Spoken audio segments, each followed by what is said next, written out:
Assalamu alaikum. Hello, this is Christine Mohammed, the Executive Director of the Pittsburgh chapter of CAIR, the Council on American Islamic Relations, the largest Muslim civil rights and advocacy organization in the nation.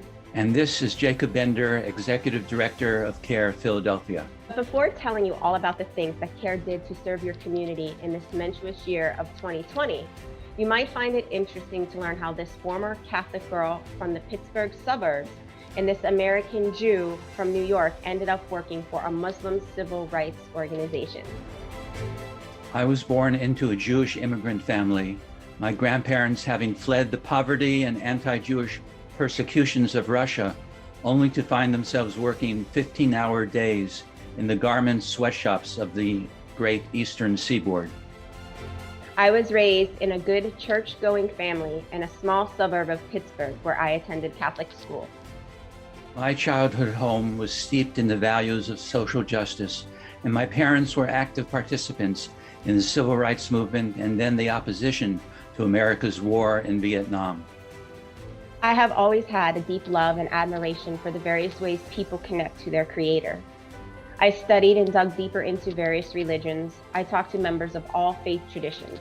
I asked questions, and over the course of a year, I was surprisingly convinced that Islam was the way of life and faith that completed me. In college, influenced by the Black Power movement's rejection of the melting pot theory of American society, I found myself gravitating towards the study of Jewish history while rejecting the white Anglo-Saxon Protestant milieu America embraced as the norm. Although I worked in advertising and marketing for over 20 years, this was not where I wanted to be. And I found myself in my spare time teaching Islam, helping converts, and speaking out against the injustices my community faced. And I dreamed of a job that would utilize all aspects of my being. I worked in the field of corporate communications for over 2 decades, but the work clearly did not speak to my heart, and I dreamed of a job that would merge my commitment to social justice, my artistic creativity, and my passionate interest in Judaism, Christianity, and Islam. So here we are, CAIR Pennsylvania's 2 executive directors, Jacob for 9 years in Philadelphia, and Christine for 2 years in Pittsburgh. While our work included combating the rise of Islamophobia on the American fringe, never in our wildest nightmares could we imagine that the presidential election of 2016 would make the American government itself a tool of anti-Muslim hysteria and threaten the very foundations of American democracy. As the year 2020 began, we were battered by an unprecedented 3-fold plague. The plague named COVID, and the plague named white supremacy, and the plague named police violence. The impact of the pandemic was felt by everyone. We hunkered down, thinking there was going to be a 2-week hiatus. However, those 2 weeks turned into 15 months. We watched as the death toll soared. We lived in a virtual world, seeing those we normally interacted with through a small business card-sized box on a screen. New creative ways to interact were created as we navigated this new world of virtual banquets and events. And a new word was created, webinar, suitable for almost any topic, from the Rohingya to the Uyghurs, from police brutality to healthcare, from voting rights to mental health. CAIR-PA brought these issues to your doorstep and into your homes. The pandemic, however, did not wipe out prejudice. On the contrary, 2020 saw hate crimes rise to record numbers, with intakes from Muslims reporting both discrimination and harassments.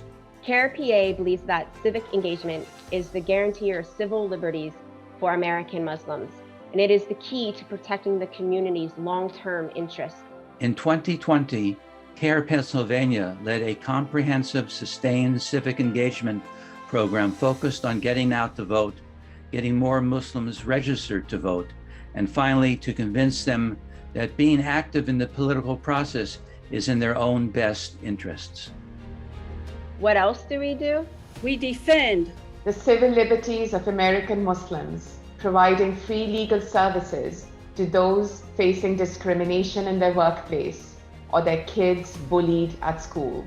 We expand the civic engagement of tens of thousands of Muslims who reside in the greater Delaware Valley, organizing voter registration drives and candidate forums. We empower the American Muslim community to act collectively, inspiring it to speak out on issues like the Muslim ban, the Rohingya, the Uyghur, democracy in the Muslim world, and the occupation of Palestine.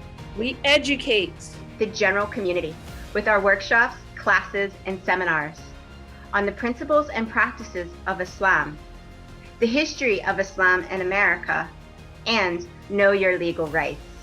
We build interfaith coalitions that organize against all forms of bigotry, working with our Christian and Jewish partners to stem the recent resurgence of white supremacy. We challenge Islamophobia in the media, appearing on TV, radio, and print interviews, and maintain a constant vigilance on social media and the internet. We train the next generation of American Muslim leaders to take pride in Islam and their Muslim heritage and always speak out for justice. Our current situation is not our final destination. We will continue to serve our community, regardless if that is in a virtual space or hopefully soon, inshallah, in person. Sadly, Islamophobia, discrimination, and hate don't disappear in a pandemic. It's quite the opposite. Hard times can bring into light the ugliness that plagues and hides within our society. However, there is always hope. There is always a way forward. You start the same way you would with any long journey, by taking the first step. Greetings, this is Ahmed Selim Tekiloğlu, and today I want to talk to you about my journey to CAIR-Philadelphia. As many of you who know me know, I'm from Turkey. Originally, I came to the United States in 2007 to do my graduate studies, and I was in Boston for a long time. In between, I spent time in San Francisco Bay Area and in Los Angeles doing research on American Muslim identity and American Muslim communities. That led me to doing work in the communities, talking to people, interviewing individuals on their concerns, on their identity considerations, what it means to be Muslim in the United States in the post 9/11 era, to meeting with community organizations. And I remember interviewing different CAIR officials at the time while doing research. After finishing my studies, I moved to DC, and I still lead an academic project at George Mason University. But in 2007, I moved up, 2017, I moved up to Philadelphia area to take up the position of Educational Outreach Director at CAIR-Philadelphia. And that has been really an interesting and very insightful and very educational experience for me. Philadelphia area, as those of you who are in Philadelphia know, is home to one of the most dense and diverse and historically entrenched American Muslim communities. And it's been on the to-do list and the dream sort of project of every person who works on Islam in America to spend time in Philadelphia. And I've been blessed to be in this community, learning about different communities, working with our leaders, and trying to build here. My portfolio at CAIR-Philadelphia is quite diverse. There's education, there is outreach, there is coalition building work involved in it. And I've been blessed to be a part of this small but dynamic team, working with Jacob, Timothy, Lena, now Sanai, and many other leaders from our board and from our communities. It's definitely something that has given me a lot, and I really am grateful for the opportunity that we have this moment to build together and to serve our communities together, to empower our communities together. And I'm grateful for that, and I look forward to hopefully working with you and building with you and learning together and growing together our organization, our communities, and our power in the both city, the state, both in Pennsylvania and in Delaware. So yeah, wonderful to be here with you all. Thank you. I'm Timothy Welbeck. I am the civil rights attorney for the Philadelphia chapter of Council on American Islamic Relations. For me, the story of how I became a civil rights attorney begins in Memphis, Tennessee. I was born by the river, as Sam Cooke once sang, and in Memphis and then later Atlanta, I became well acquainted with the stories that encapsulated the struggle for liberty. My mother came of age in Memphis, Tennessee at a time where white-only signs still adorned the fixtures of public accommodations.